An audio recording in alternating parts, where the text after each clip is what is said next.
May ilaw pa naman sa bahay. Siguro ay gising pa ang mga kasambahay.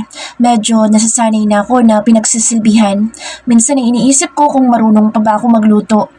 Papunta na ako sa kusina nang may marinig akong pamilyar na boses kaya't napatigil ako. Clear my schedule tomorrow. Thanks. Nakita ko si Gabriel. Nasa harap siya ng malaking bintana ng bahay niya kung saan ay nag-i-illuminate ang liwanag ng buwan sa kanya. Hindi ko mapigilan na titigan siya at i-admire ang kagandahang lalaki niya. Nasabi ko na ba na magandang lalaki si Gabriel? Ilang beses na nga ata.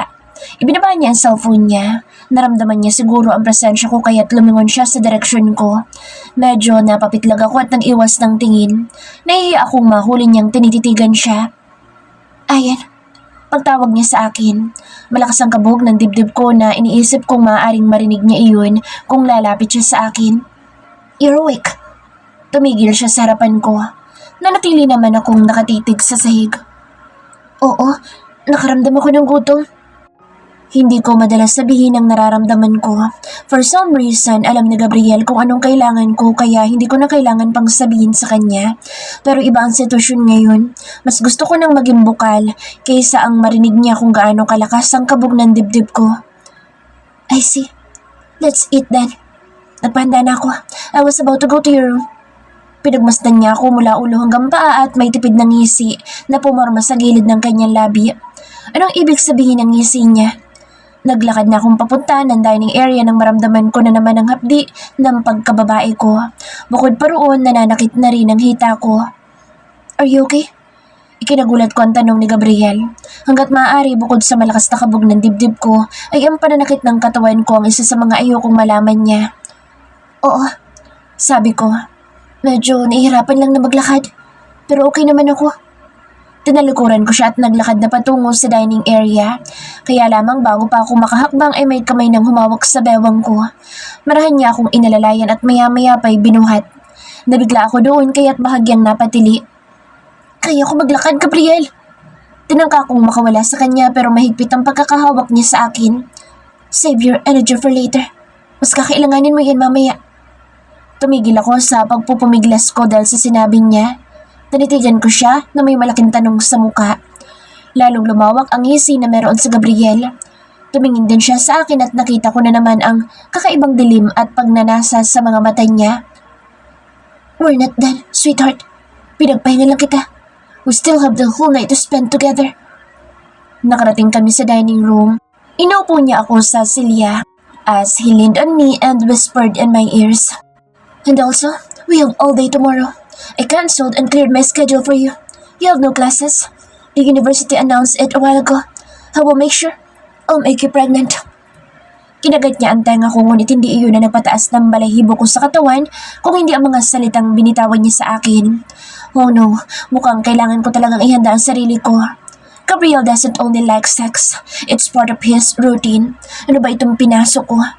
Pero buti na lang at nawala ng pasok bukas dahil paano ako papasok sa school kung hindi ako makakalakad ng tuwid. Binabaliw na kaagad ako ni Gabriel. And I know this is just the start. Pagod na pagod ako. Hindi ko alam kung anong oras na nga ako nakatulog kagabi o kaninang madaling araw. Gabriel didn't stop doing me. Tinutuon niya ang sinabi niyang hindi pa kami tapos at mukhang walang balak tumigil hanggat hindi niya nasisigurado na mabubuntis ako. Kanina pa nakamulat ang aking mga mata. Gabriel is nowhere to be seen. Mukhang umalis siya kanina matapos kong makatulog. Mulat man ang aking mga mata ay hindi pa rin ako kumikilos. Alam ko na isang galaw ko, makakaramdam ako ng sakit ng katawan ko. Nagpalipas pa ako na ilang sandali bago ako bumangon. Napadaing ako dahil masakit talaga ang katawan ko lalo na sa parting iyon ng pagkababae ko. Marahan ang aking bawat paggalaw.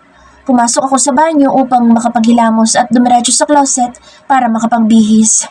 Mabuti na lamang ay wala akong pasok ngayong araw. Makakapagpahinga ako.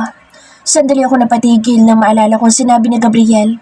He cleared his schedule today so we can do all day. Napalagok ako. Iniisip ko pa lamang iyon ay para bang mawawala na ako ng enerhiya sa katawan. Don't get me wrong. Gabriel is good in bed. Wala akong masabi sa kung gaano siya ka-eksperto sa larangang iyon. Ang problema, kakabit ng kagalingan niya sa kama ay ang isang stamina na tila hindi nauubos. Good morning, Ayan. Nakita ko si Christine. Natutuwa ako na close kaming dalawa. Ngumiti ako sa kanya at binati din siyang pabalik. Magandang umaga. Naghahanda na kami ng breakfast. Maupo ka muna at tatawagan ka namin kapag maayos ng hapagkainan. Tumango ako sa kanya at maglalakad na sana papunta sa living room nang may maalala. Si Gabriel ba? Nakita mo na? Ah, si Sir Gab? Oo, nasa garden at may kausap. Hindi na ako nagtanong pat na upo na lamang sa couch. Tinatamad akong gumalaw ngayon dahil sa sakit ng katawan ko. Ipinikit ko ang aking mga mata. Iniisip ko pa kung hanggang kailan masakit ang katawan ko. Tumunog ang cellphone ko kaya sinilip ko iyon. Nakita ko ang pangalan ng malapit kong kaibigan na si Calvin. Napangiti ako nang makita ko ang pangalan niya. Hey Ayan, kumusta na? I hope you're doing well. Kapag may oras ka, magkita naman tayo. Kahit ako na yung pumunta dyan. Sabihin mo lang sa akin kung saan tayo magkikita. Basta kita. Wala akong nakikita maganda sa umaga. Natawa ako sa huling sinabi niya. Kahit kailan talaga bolero itong si Calvin. Nagtipa ako at nireplyan ko siya. Naisip ko na baka pwede naman ako magpaalam kay Gabriel at dumalaw sa bahay namin mamaya. Yun ay kung wala kaming gagawin ngayon. Subukan kong dumalaw mamaya sa bahay namin dyan. Sasabihin kita kapag makakapunta ako. Hindi ko mapigilan na mapangiti. Calvin is the person who's close to home. Magkakilala na kami simula nandoon kami tumira sa bahay na iyon. Tinuturing ko na siyang kapatid ko. Siya din ang tumulong sa akin nang makulong ako. Kaya ngayon na nag-text siya, sobrang saya ko. You look happy. Natigilan ako sa pangiti ko nang marinig kong boses na iyon. Nilingon ko siya at nakita ko si Gabriel. Nakatayo siya sa hindi kalayuan sa akin. Naka-black dress shirt ito at trouser. Napaka-elegante niyang tingnan at bagay na bagay sa kanya ang suot niya. Napaupo ako ng tuwid kaya lamang inapainda sa sakit nang maramdaman ko ang hapdi ng pagkababae ko. Huwag ka munang masyadong gumalaw. Lumapit si Gabriel sa akin at inalalayan ako sa pag-upo ko ng maayos. I overdid it last night. I should have practiced some restraint. Gusto kong sabihin na okay lamang naman ako pero mapapansin naman talaga niya ang pananakit ng katawan ko kaya useless din ang itanggi pa ito. May lumapit na isang kasambahay sa amin at sinabi na nakahanda ng umagahan. Patayo pa lamang sana ako nang buhatin na ako ni Gabriel. Magpaprotesta sana ako pero naisip ko na hindi rin naman niya ako ibababa. Nang makarating kami sa dining area, sumenyas kaagad si Gabriel na iiwanan na kami ng mga kasambahay na kaagad namang sinunod ng iba. Noong unang iniisip kong dadalhin ako ni Gabriel sa silya ko, kaya pinagtako ko pa nang maupo na siya sa kabisera at iupo ako sa kandungan niya. Halatang halata sa mukha ko ang pagkabigla. Let me feed you. Nalaki ang aking mga mata sa sinabi niya. Nilingon ko sa Gabriel at naabutan ko din siyang nakatingin sa akin. Hindi na kailangan. Hindi naman masakit ang mga kamay ko. Makakakain ako. Hindi ako pinakinggan ni Gabriel. Kumuha siya ng mga pagkain at sinubuan ako. Wala akong nagawa kundi ang ibuka ang aking bibig para makain ng kung ano mang nasa kutsara. Mas naramdaman ko ang gutom nang malasahan ko ang sarap ng pagkain. Lalo na tuloy akong hindi nakaangal kay Gabriel. Nang mapansin ko na ako lamang ang kumakain at hindi siya, hindi ko napigilang magtanong. Paano ka? Hindi ka makakakain dahil sinusubuan mo ako. Ngumising muli si Gabriel. Medyo nagsisi ako na naitanong ko pa iyon. Baka naman isipin niya nag-aalala ko sa kanya. Feed me then, sabi niya sa akin. Noong una'y naguluhan pa ako sa sinabi niya. Siguro'y nakapaskil sa mukha ko ang pagkalito sa sinabi niya kaya tinawanan ako ni Gabriel. No, I'm just kidding. I had my coffee earlier. Kumunot ang noo ko. Ha? Hindi naman sapat na umagahan ang kape lang. Sandali siyang napatitig sa akin dahil sa sinabi ko. Nahiya ako dahil sa nagsalita pa ako. Wala ako sa posisyon na questionin siya sa mga ginagawa niya sa buhay pero hindi ko rin mapigilan na magbigay ng opinyon dahil sa hindi niya pagkain ng maayos ng umagahan. You're concerned about me now? Marahan siyang tumawa. Fine, I'll eat my breakfast once you're done. So finish your food so you can replenish your energy. Tinangka kong kunin sa kanyang kubyertos para ako na naman ang makapagpakain sa kanya. Hindi ko naniniwala na kakain siya mamaya. Ilang beses ko nang nakakasabay sa pagkain sa Gabriel pero hindi maitatanggi na may pagkakataong hindi talaga siya kumakain ng umagahan. Naglagay ako ng pagkain sa kutsara at dahan-dahan iyong inilapit sa kanyang bibig. Napatitig siya doon bago nagtaas ng tingin sa akin. Tinaasan niya pa ako ng kilay. Napagtanto ko ang ginawa ko.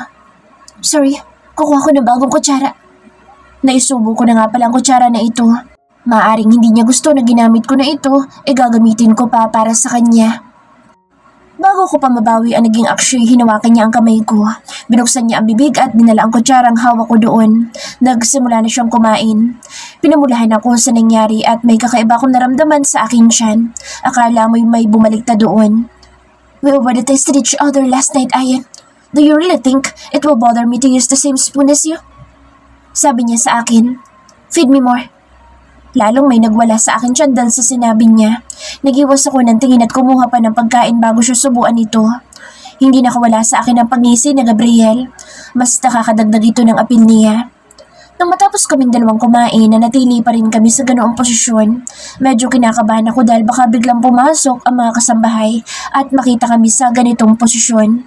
Gabriel is massaging my thighs. Nakaka-relax iyon. Parang alam niya na kailangan ko nito para mawala ang sakit na nararamdaman ng katawan ko. Bigla kong naalala ang binabala kong pagdalaw sa bahay at pakikipagkita sa kaibigan kong si Calvin. Magpapaalam sana ako. Sabi ko kay Gabriel. Tiningnan niya ako. Naghihintay ng susunod ko sasabihin. Bala kong umuwi sa bahay. Kung pwede lang naman.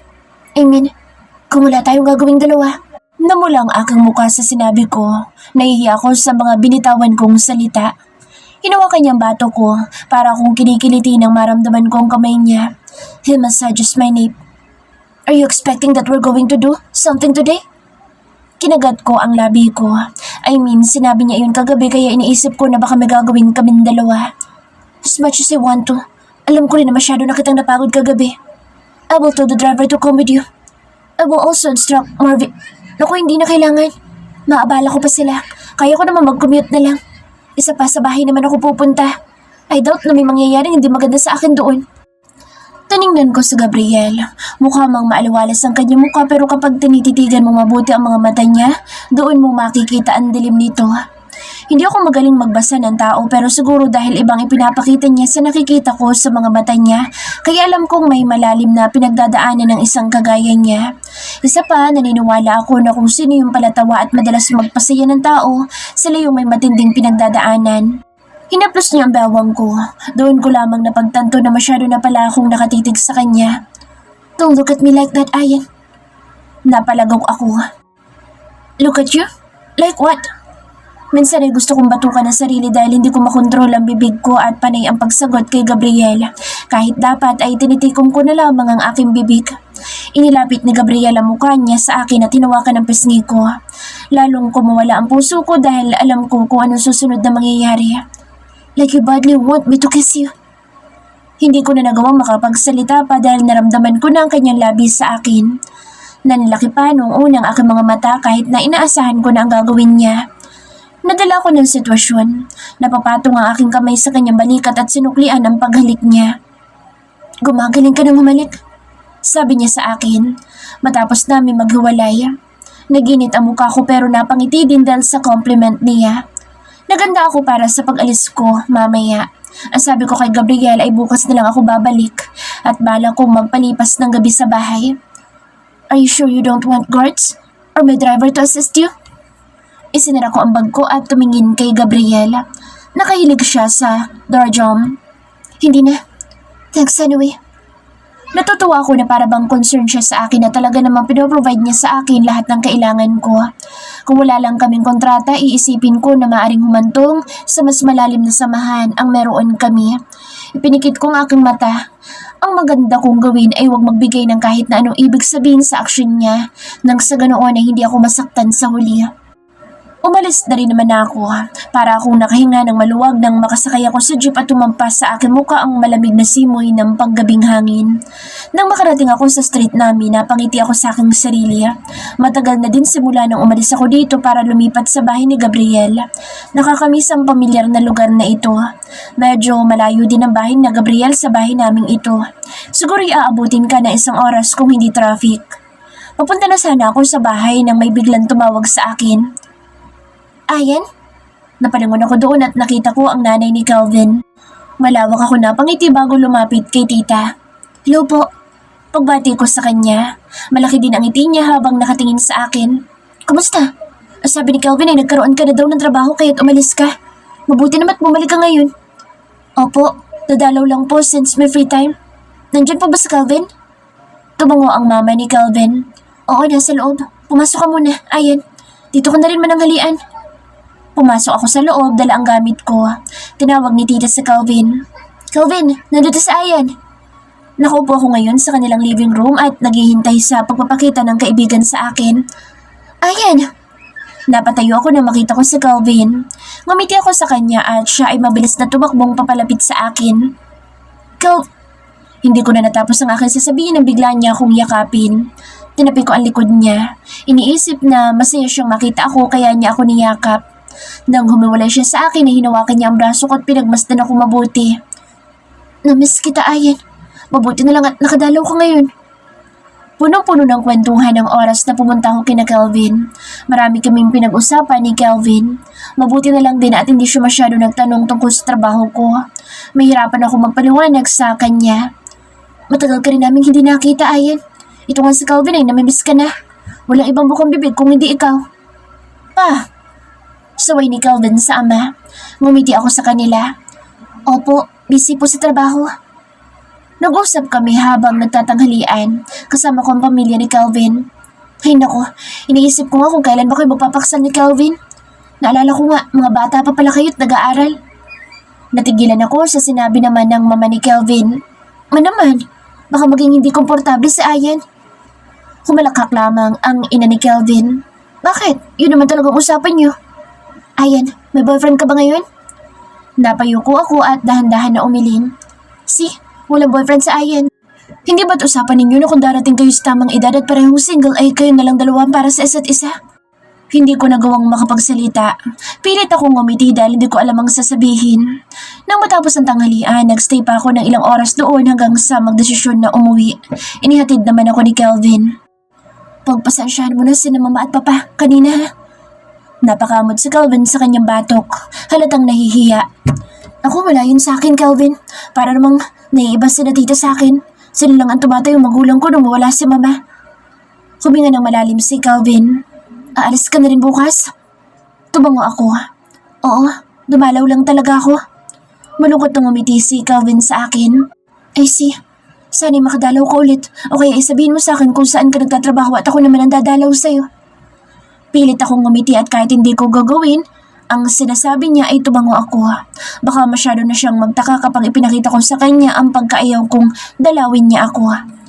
Bago ako pumasok sa bahay, naisip kong itanong sa kanya kung papunta ba rito si mama. Hanggang ngayon ba hindi pa rin nagpapakita si mama? Bumagsak ang ekspresyon ni Kelvin. Hindi pa rin, Ayan. Kapag napadaan ang mama mo o nagpakita, sasabihan agad kita. Malungkot akong ngumiti sa kanya. Salamat. 4 na taon na at wala pa rin balita kay mama. Nag-aalala ako sa kanya. Sana kung nasaan man siya ay nasa maayos na kalagayan siya. Umalis na si Kelvin. Pumasok naman ako sa loob ng gate. Bago ko maisara ang gate, may isang sasakyan na tumigil sa harapan ng bahay namin. Natigilan ako. Noong una ay akala ko yung si Gabriel ito pero nang lumabas ang isang babae, alam ko na hindi siya mula sa mga tauhan ni Gabriel. Ayan, Villanueva? Binuksan ko muli ang gate at hinarap ang babae. Kagad ko siyang namukaan. Kung hindi ko nagkakamali ay nakita ko na siya. Saan nga ba? I'm Nina de Guzman. Can we talk? May gusto lang ako sabihin. Dahan-dahan ko siyang naalala. Siya yung babaeng kasama ni Gabriel noong unang beses ko siyang makilala. Yung babae na natapunan ko ng kape. Wala akong idea kung anong ginagawa niya rito o kung anong gusto niyang pag-usapan. Napatingin ako sa mga bodyguards na kasama niya. Medyo nababahala. Napansin niya siguro na hindi ako komportable doon. Don't worry, they will stay outside. Ako lang ang papasok para makausap ka. Can I? Hindi na niya hinintay ang sagot ko. Pumasok na siya sa loob ng gate. Halata pang hindi niya gusto ang lugar namin dahil sa pag-ikot ng mata niya. Huminga ako ng malalim at wala nang nagawa. Isinara ko ang gate at iginiya siyang papasok ng bahay. Pasensya na kung medyo maalikabok. Hindi kasi ako dito nakatira sa ngayon at walang nagbabantay ng bahay. Inayos ko ang upuan niya at sinigurado na malinis iyon. Maupo ka muna. Anong gusto mo? Actually, wala akong may offer sa'yo sa ngayon dahil walang laman ng ref namin. Nakakahiyaman iyong sabihin ay kinailangan pa rin. Don't bother. I'm not eating nor drinking anything from this. Minata niya ang buong bahay namin at alam ko na minamaliit niya. I was offended pero mas pinili na wag na lang siyang patulan. Naupo ako sa tapat niya. Kakausapin ko na siya para matapos na ito at umalis na siya. Ano palang kailangan mo sa... Hindi niya pinatapos pa ang sasabihin ko at nagsalita na siya kaagad. Hindi ko alam kung ano usapan niyo ni Gabriel, but let me clear something here. I know him well. Matagal na kami magkakilala at family friend namin ng pamilya niya. Gabriel is not someone who will be committed with anyone. Kung ano meron sa inyo ngayon, ay may katapusan. He can make you feel special right now because that's what he is. But once he's done with you, he will throw you away like a piece of trash. Kumunot ang noo ko. Hindi ko masundan kung bakit niya sinasabi ito sa akin. What I'm saying is, leave him as early as now before he crushes your little heart. Now, I get it. Gusto niyang layuan ko sa Gabriel dahil maaari nagsasalo siya sa kung ano maugnayan namin dalawa. Pasensya na. Mukhang mali ka nang iniisip. Wala kaming ganoong klaseng relasyon ni Gabriel. Kung ano mang meron kami, trabaho lang. Tumaas ang isang kilay niya. Pinagmasdan niya ang kabuuan ng bahay ko bago muling tumingin sa akin at ngumiti. Then, it's easier. May kinuha siya sa bag niya at inilatang iyon sa maliit na table sa pagitan namin. Napatitig ako doon. Here's a blank check. Name your price. Kaya ko ibigay ang pera na napagkasunduan ninyo ni Gabriel. Kung gusto mo idadagdagan ko pa. Walang ibang kapalit. You can take the money and in exchange, just leave him alone at huwag na magpapakita sa kanya. Sinabi niya iyon na may malawak na ngiti sa kanyang labi. Kinuha ko ang check at napatitig doon. Muli kong tiningnan si Nina at tumango siya sa akin na parabang kinukumbinsin niya akong ito ang tamang gawin. Kung tatanggapin ko ang pera na iniaalok niya sa akin, it was an easy money. Walang kapalit at hindi kagaya ng kasunduan na meron kaming dalawa ni Gabriel. How about it? Nang matagalan ako sa pagbibigay ko ng kasagutan ay muling nagsalita si Nina. Nagangat ako ng tingin sa kanya. Nakangiti pa rin siya sa akin na akala mo'y alam niyang kukunin ko ang offer niya. Huminga ako ng malalim bago ko dahan-dahan na ipatong sa mesa ang tseke. Pasensya na, pero hindi ko matatanggap. Hindi ko gusto na tumanggap lamang ng pera na walang ginagawa. Hindi kagaya kay Gabriel, hindi ko man alam kung ba tinubang trabaho ang binigay niya sa akin, at least I am offering my service. Kailangan ko ng pera, oo. Pero hindi ako mukhang pera na basta tatanggap lang sa ganitong paraan at lalabag sa kontrata na meron kami ni Gabriel. Hindi rin naman gaanong maganda ang trabaho ko kay Gabriel. Ang kaibahan lang, walang pilitan na naganap at may kontrata na akong pinirmahan. Hindi para sirain ko ang napag-usapan namin dalawa. Bumagsak kaagad ang ekspresyon ng mukha ni Nina nang marinig niya ang sinabi ko. Siguro inaasahan niya na talaga na tatanggapin ko iyon. Kung ganoon, ibibigyan kita ng trabaho. Ano bang gusto mong trabaho? Na-appreciate ko po ang offer ninyo pero may kasunduan na kaming dalawa ni Gabriel. Hindi ko maaaring basta na lamang takasan ang trabaho ko sa kanya. Alam ko din naman na ginagawa niya lamang ito hindi dahil malinis ang intensyon niya sa akin.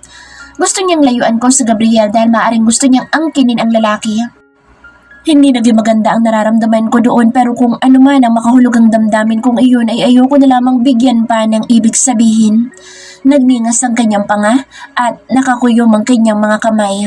Tumayo siya at marahas na kinuha ang tseke. Pagsisisihan mong ginawa mong ito. Binigyan kita ng magandang option pero hindi mo pa rin tinanggap. Lumapit siya sa akin at tiningnan ako ng diretso.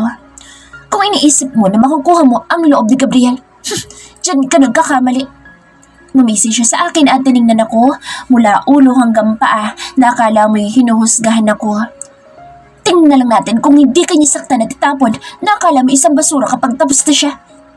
Hindi mo mapapaamo ang isang kagaya niya, lalo na kung isang hampas lupa na kagaya mo. Kahit na napikon ako sa kanyang sinabi ay mas pinili ko na maging kalmado. Pilit akong ngumiti sa kanya. Huwag po kayo mag-alala, Miss Nina. Sabi ko nga, kung anong meron sa amin ni Gabriel, it's purely business. Wala akong balak na kunin ang loob niya o kung anumang ideya ang tumatakbo sa isipan mo. Hindi naman ako desperada sa lalaki. Alam ko na nainis siya sa sinabi ko dahil halata naman sa kanyang mukha. Tumayo siya ng maayos at inarapan ako. Umalis na siya ng bahay. Nang makaalis si Nina ay doon lamang ako nakahinga ng maluwag. Iniisip ko pa kung tama ba ang naging desisyon ko. Pero na iyon, kapag nagkataon ay makakaalis na ako dito at makakapunta sa ibang bansa. Ganoon man, paninindigan ko itong pinasok ko. Tatapusin ko ang trabaho ko kay Gabriel at aalis na dito sa Pilipinas para magbago ng katauhan sa ibang bansa. Hindi ako kaagad nakatulog dahil sa mga iniisip.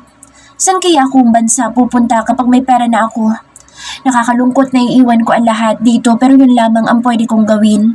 Dahil hanggat dala ko ang pangalan na meron ako at ang nangyari sa akin sa 4 na taon na iyon, hindi magbabago ang tingin ng iba sa akin.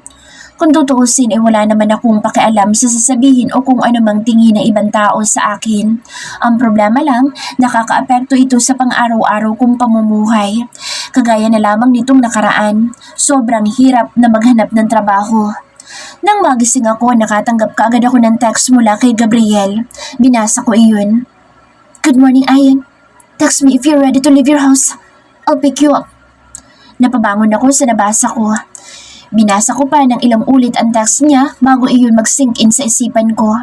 Tinignan ko ang oras. Kanina pa iyon. Mukhang maaga siyang nagising.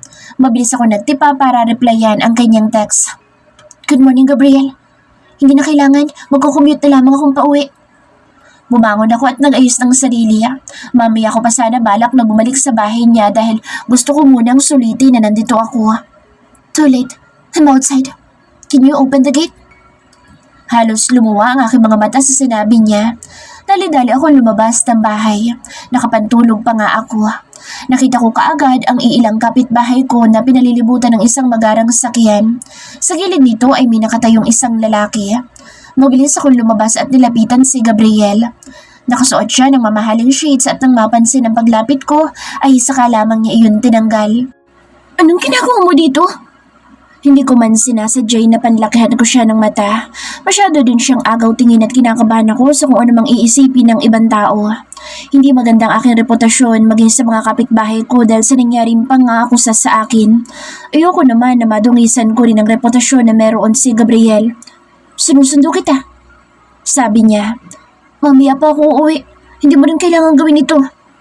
Ikiniling niya lamang ang ulo niya at hindi na nag-abala pang magsalita. "Ayan, sino yung gwapong lalaki na yan? Boyfriend mo ba?" Ikinabigla ko na kinausap ako ng mga kapitbahay. Iwas sila sa akin nang makalaya ako sa kulungan. Tanging sina Kelvin lang talaga ang kumakausap sa akin at ang pamilya niya. Kaya nakakagulat na ngayon ay tila ba maayos ang pakikisama namin sa isa't isa. "Hindi po," sagot ko. "Boss ko po." Ayokong bigyan nila ng kahit na anong kahulugan kung sino si Gabriel, lalo na at wala naman kaming ganoong klaseng relasyon. "Sir, gusto niyo po bang pumasok muna sa loob?" Tinaasan ako ng kilay ni Gabriel dahil siguro sa pagtawag ko sa kanya ng sir. Tumango lamang si Gabriel sa akin. Naglakad na ako at sumunod naman ito. Narinig ko pa rin ang pagpuri ng mga kapitbahay namin sa gandang lalaki ni Gabriel at sa magandang sasakyan nito. Mukhang may nalo ko sa Ayan. Kaswerte naman kung makakaahon siya sa kahirapan dahil sa boyfriend niyang mayaman. Naku, ang sabihin mo ibinebenta siguro ang katawan. Napairap ako sa hangin dahil sa mga usap-usapan ng mga kapitbahay ko. Akala mo'y hindi ko naririnig o baka naman sinasadya nilang iparinig sa akin. "Are you close with those people?" Tanong ni Gabriel sa akin. Halos makalimutan ko na kasama ko siya at maaaring narinig niya rin ang mga iyon.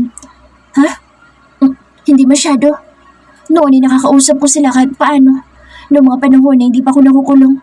But like other people, they easily jump on conclusions na mamamatay tao nga ako at ayaw na lumapit sa akin.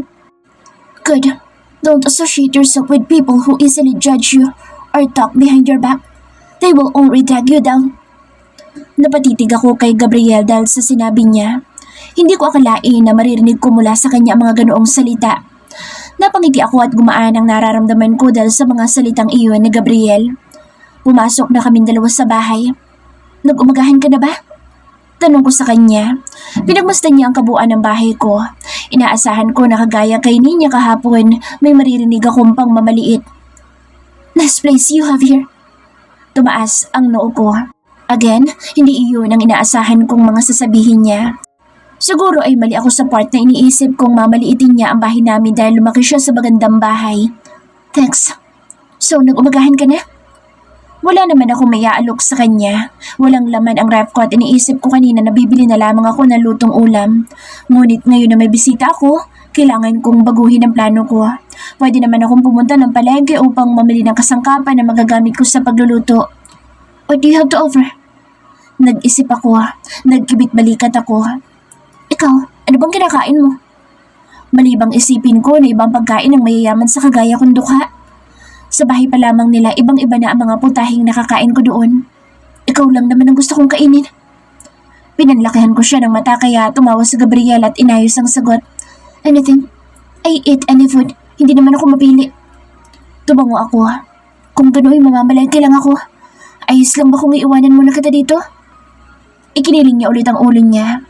Bakit sobrang apil niya sa tuwing ginagawa niya iyon? Can I come with you instead? Akala mo ay hindi ma-absorb ng utak ko ang katanungan niyang iyon. Sasama siya sa akin sa palengke. Alam niyo ba kung anong klaseng lugar iyon? Isa pa hindi siya bagay pumunta roon lalo na sa suot niyang damit. Huwag na, madudumihan ka lang. Babalik din naman ako kaagad.